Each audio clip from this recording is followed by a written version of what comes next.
YouTube, what's going on? Chad Elliott, Creationism and the Origin of Life Facebook page. Ah yes, hello Chad, how are you? I'm good. Now after much discussion with the nymph that inhabit my wardrobe, I have come to the conclusion that being snide would be soothing to me and hopefully amusing for my audience who take on board what I say in my videos. Chad, read that as not including you, champ. So, while I will continue addressing Chad the Uncoachable Elliott's arguments, I will do it with much cynicism from here on in. It's my new video. As you can see, I got on my bifocals. I got on my glasses today.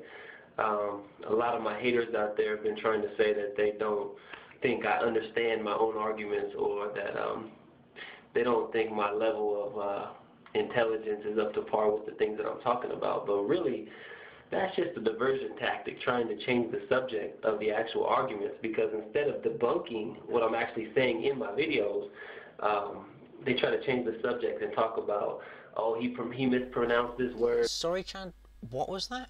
What was that about mispronouncing words?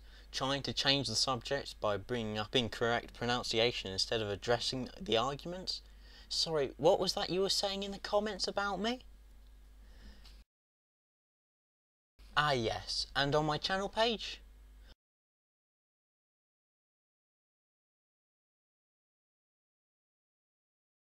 Another thing is, I usually don't debate people that don't know how to speak. This dude, instead of saying things, he says things with an F. Oh, I see. Chad, this is wonderful hypocrisy from you. You see, the thing about thing is that thing is a bit of a thingy to pronounce. The thing is, though, my thing about pronouncing thing is not really much of an issue. It's just a thing about me. Or he stumbled on his notes that he was reading. None of that really matters, because the fact is, what I'm talking about is they're all valid positions and they're all valid logical arguments that you can't debunk. It's difficult because Chad appears to lack the basic comprehension skills necessary to understand the counter-arguments I raise. But anyway, I thought I would put on my glasses, as you can see, take off my contacts, and give a more studious approach to you guys on this one. Glasses don't mean squat. You can be studious without them.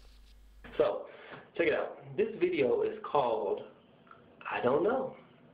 That's what the video is called. The video is called I Don't Know. So, let's get right into it. All right. First of all, you have to know that you only have two possible answers. Either there is a God or there is no God. And this is no false dichotomy, because in fact, these are your only two options. Actually, a third option is available. There is insufficient evidence either way.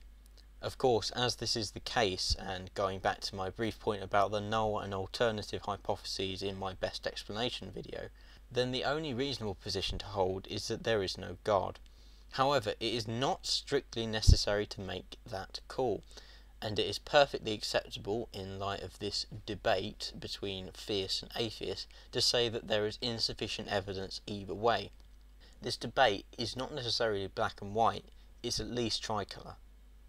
And it's not the case of no, it's a case of believe. You either believe in a god or gods as a theist, or you don't believe in the existence of any gods as an atheist.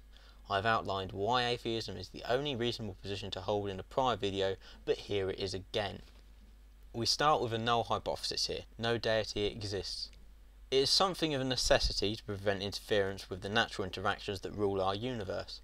A deity can interfere. Did we get that result because that's how the universe works, or is it because Poseidon wanted the experiment to turn out that way?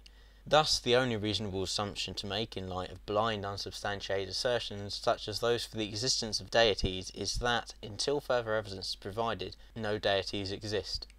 This is the singular reasonable position to hold. And blah blah blah, he talks about some test for you to graduate that is multiple choice. I mean, seriously, multiple choice? I haven't taken a multiple choice test since my science modules in secondary school. Well, not only is this test multiple choice, but there are only two options to choose from. What you cannot do is stand up and say, I don't know, and walk out of the testing room without filling in either bubble. You cannot walk out of the testing room without choosing either answer. Why would you walk out? That's generally in breach of regulations. You can always just fill in neither answer. Technically you could, but this would be intellectual suicide and cowardness at its highest level. I'm sure you don't want to be that. Oh no! Oh, I don't want Chad to think that of me. We all know how valuable his opinion is. Why would not answering a question you don't know the answer to due to insufficient evidence be intellectual suicide? And what was that word? And cowardness. Sorry, didn't quite catch that. What was that again? And cowardness. Cowardness? That's not even a word. We know for a fact either there is a God or there is no God. Yes, but how to answer the question in light of insufficient evidence is an entirely different matter. And for this test, the implications are far greater than you simply not graduating. Oogity boogity, you'll burn in hell at the whim of my God for not believing in it when it consistently refuses to produce any evidence for its existence. It will send you to hell to suffer for all eternity, regardless of how kind and upstanding as a citizen you were, because you didn't believe in the unbelievable. Burn, sinner, burn. It loves you, by the way.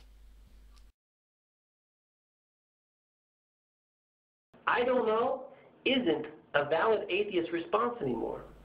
You daft bugger. I'm pretty sure someone who identifies themselves as an atheist has already made a choice. And I hope you pass this test. At least I hope you have enough guts to fill in an answer and not walk out of the testing room. All of you atheists out there, that's what you need to do. We've already done it, cowpat for brains. We've clearly marked that we don't believe in the existence of any deity, your petty, torturing, internally inconsistent, Bronze Age god included. Are you really that daft, Chad? I wonder how he even dresses himself in the morning sometimes. Goodbye all, take care.